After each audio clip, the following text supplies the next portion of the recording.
شروع اللہ کا نام لے کر جو بڑا مہربان نہایت رحم والا ہے۔ مومنو، اگر تم میری راہ میں لڑنے اور میری خوشنودی طلب کرنے کے لیے مکے سے نکلے ہو تو میرے اور اپنے دشمنوں کو دوست نہ بناؤ۔ تم تو ان کو دوستی کے پیغام بھیجتے ہو اور وہ دین حق سے جو تمہارے پاس آیا ہے منکر ہیں،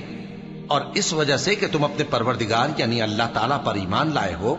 پیغمبر صلی اللہ علیہ وآلہ وسلم کو اور تم کو جلا وطن کرتے ہیں۔ تم ان کی طرف پوشیدہ پوشیدہ دوستی کے پیغام بھیجتے ہو، اور جو کچھ تم مخفی طور پر اور جو علل اعلان کرتے ہو وہ مجھے معلوم ہے،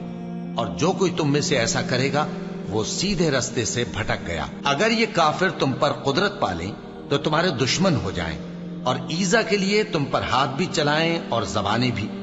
اور یہ چاہتے ہیں کہ تم کسی طرح کافر ہو جاؤ۔ قیامت کے دن نہ تمہارے رشتے ناتے کام آئیں گے اور نہ اولاد۔ اس روز وہی تم میں فیصلہ کرے گا، اور جو کچھ تم کرتے ہو اللہ اس کو دیکھتا ہے۔ مسلمانوں، تمہیں ابراہیم اور ان کے رفقا کی نیک سیرت کو اپنانا ضروری ہے۔ جب انہوں نے اپنی قوم کے لوگوں سے کہا کہ ہم تم سے اور ان بتوں سے جن کو تم اللہ کے سوا پوجتے ہو بے تعلق ہیں، ہم تمہارے معبودوں کے کبھی قائل نہیں ہو سکتے، اور جب تک تم ایک اللہ پر ایمان نہ لاؤ ہم میں تم میں ہمیشہ کھلم کھلا عداوت اور دشمنی رہے گی۔ ہاں، ابراہیم نے اپنے باپ سے یہ ضرور کہا تھا کہ میں آپ کے لیے مغفرت مانگوں گا، اور میں اللہ کے سامنے آپ کے بارے میں کسی چیز کا کچھ اختیار نہیں رکھتا۔ اے ہمارے پروردگار،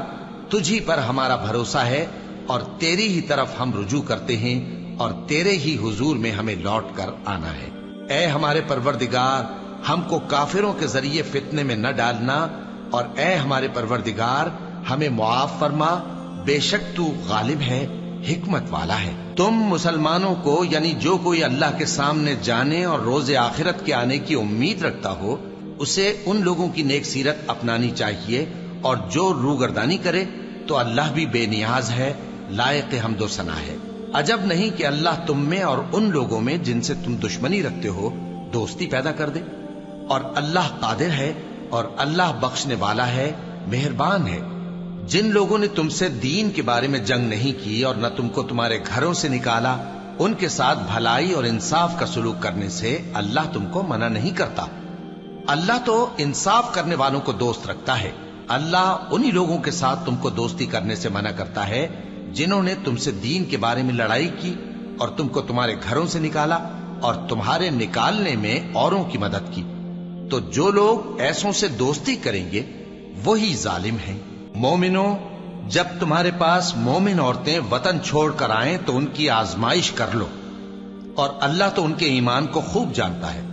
سو اگر تم کو معلوم ہو کہ وہ مومن ہیں تو ان کو کفار کے پاس واپس نہ بھیجو کہ نہ یہ ان کو حلال ہیں اور نہ وہ ان کو حلال ہیں، اور جو کچھ انہوں نے ان پر خرچ کیا ہو وہ ان کو دے دو، اور تم پر کچھ گناہ نہیں کہ ان عورتوں کو مہر دے کر ان سے نکاح کر لو، اور کافر عورتوں کے ساتھ تعلقات نکاح باقی نہ رکھو، یعنی انہیں کفار کو واپس دے دو،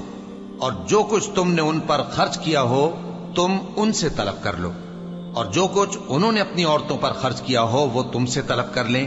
یہ اللہ کا حکم ہے جو تم میں فیصلہ کیے دیتا ہے، اور اللہ جاننے والا ہے، حکمت والا ہے۔ اور اگر تمہاری بیویوں میں سے کوئی تمہارے ہاتھ سے نکل کر کافروں کے پاس چلی جائے اور اس کا مہر وصول نہ ہوا ہو،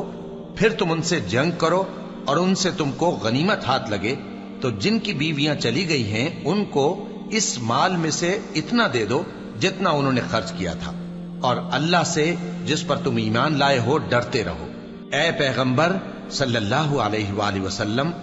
جب تمہارے پاس مومن عورتیں اس بات پر بیعت کرنے کو آئیں کہ نہ تو اللہ کے ساتھ شرک کریں گی، نہ چوری کریں گی، نہ بدکاری کریں گی، نہ اپنی اولاد کو قتل کریں گی، نہ اپنے ہاتھ پاؤں کے درمیان کوئی بہتان باندھ لائیں گی، اور نہ نیک کاموں میں تمہاری نافرمانی کریں گی، تو ان سے بیعت لے لو اور ان کے لیے اللہ سے بخشش مانگو، بے شک اللہ بخشنے والا ہے، مہربان ہے۔ مومنو، ان لوگوں سے جن پر اللہ غصے ہوا ہے دوستی نہ کرو، کیونکہ جس طرح کافروں کو مردوں کے جی اٹھنے کی امید نہیں، اسی طرح ان لوگوں کو بھی آخرت کے آنے کی امید نہیں۔